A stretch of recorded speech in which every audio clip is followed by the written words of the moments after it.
I knew who he was long before he spoke to me. Everyone did. The kind of reputation you don't ask questions about, you just lower your voice when his name comes up. He didn't need to try to be intimidating. He simply existed, and people adjusted around him. I told myself he had nothing to do with me. Different world. Different rules. That illusion lasted until the night he looked directly at me and didn't look away. There was no smile. No interest that felt safe. Just recognition, like he'd already decided something I hadn't agreed to yet. "You're not where you're supposed to be," he said quietly. It wasn't a suggestion. And it wasn't concern. I should have left then. Instead, I stayed, because fear has a way of making curiosity louder. He didn't touch me. That was the worst part. He stood close enough that I could feel the change in the air between us, the way silence tightened when he entered it. People like him don't rush. They wait until you understand exactly who has the power.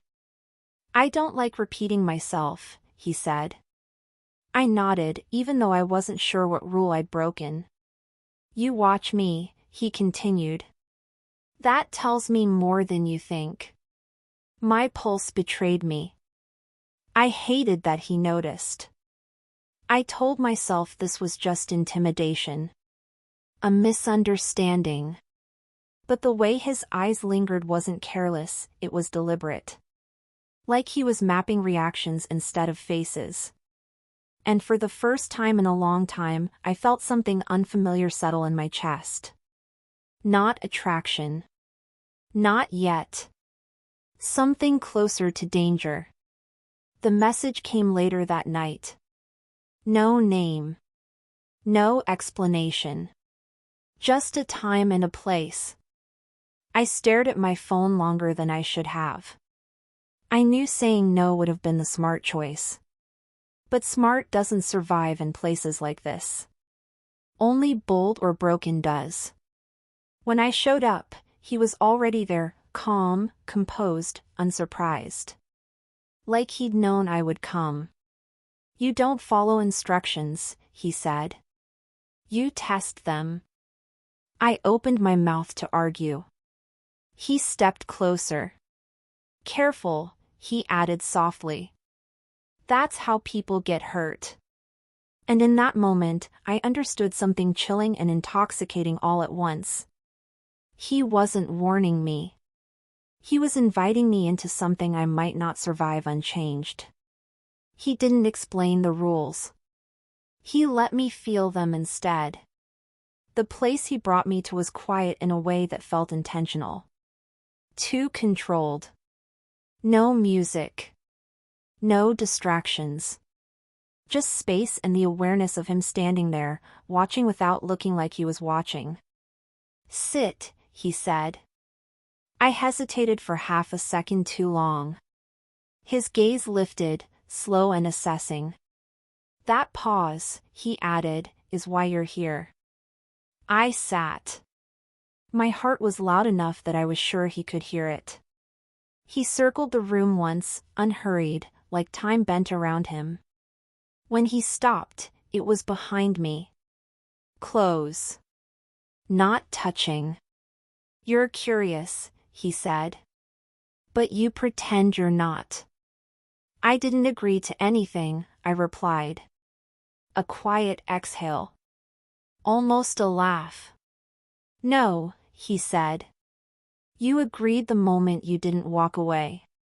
He gave me boundaries like they were favors. Where to go. When to speak. What questions were allowed. The strange thing wasn't the control, it was how naturally I followed it. As if some part of me had been waiting for someone to be certain enough to draw lines. "You think this is about fear," he said. "It's not." He stepped into my field of vision then, finally. His expression unreadable. Calm. Focused. "It's about honesty," he continued. "Fear just strips the lies faster. I wanted to argue. To say he was projecting. But my body stayed still, betraying me in ways my voice didn't. He noticed. Good, he said quietly. You're learning. The next encounter was shorter. Sharper. He didn't summon me. He simply appeared where I didn't expect him, like he'd been there all along. This time, there was no conversation. Just proximity and silence that pressed against my ribs. You're still deciding, he said. I don't belong to you, I replied. His eyes darkened, not with anger, but with interest. Of course not, he said. That's what makes this dangerous. He leaned in, stopping just before touch became inevitable.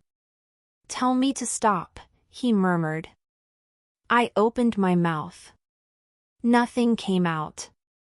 He stepped back immediately, expression unreadable once more.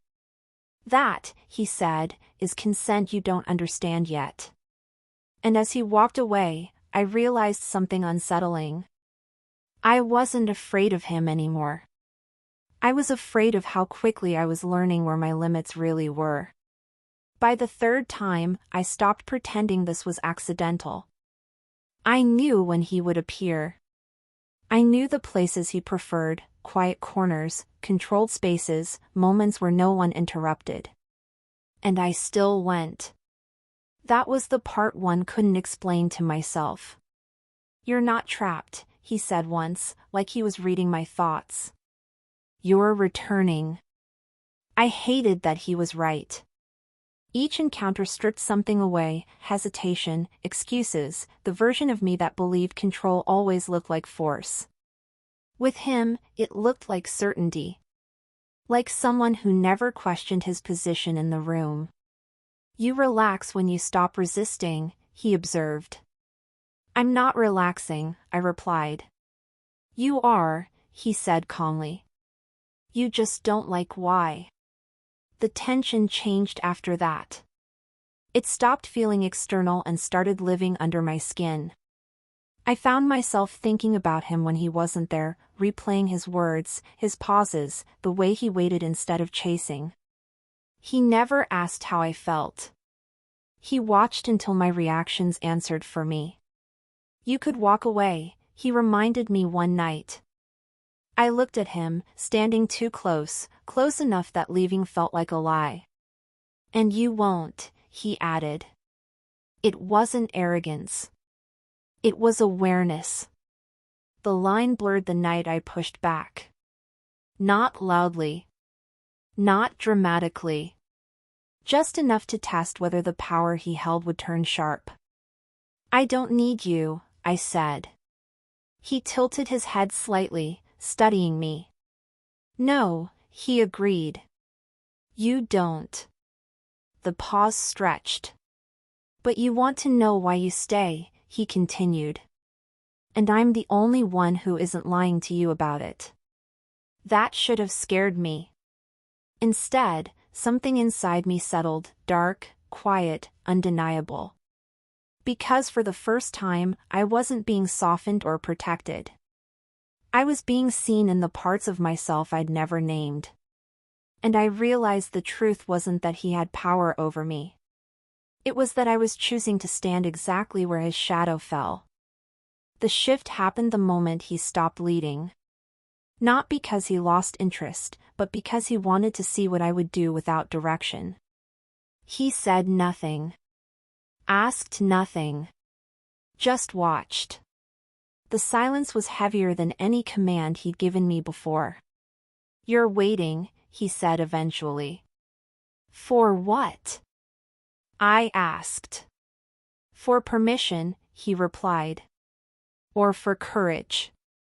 They looked similar at first.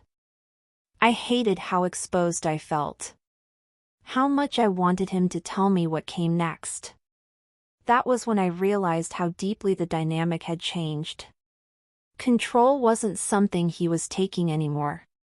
It was something I was offering. I tried to step back after that. Not dramatically, Just enough to feel like myself again. I ignored the places I knew he'd be. I stopped answering messages that didn't have names attached. I told myself this was where it ended. He didn't chase me. Days passed. Then a week. When he finally appeared, it wasn't where I expected. It was where I felt safest. You confuse absence with freedom, he said quietly. I didn't ask how he knew where to find me. Some questions feel better unanswered. I wanted to see if you would leave when I stopped pulling, he continued. And? I asked. His gaze held mine, steady and unreadable. You didn't, he said. You just waited. That was when I understood the real danger. Not him, me. I wasn't drawn to his control. I was drawn to the clarity. To the fact that he never pretended this was harmless. Never softened the edges. Never lied about the cost. You think this makes you weak, he said. It doesn't. He stepped closer, but didn't touch me. It means you're finally honest about wanting something that scares you. I swallowed. And if I choose this? I asked. He held my gaze, unwavering. Then you stop pretending you're innocent, he said. And I stop pretending this doesn't change you. The choice sat between us, heavy, deliberate, irreversible.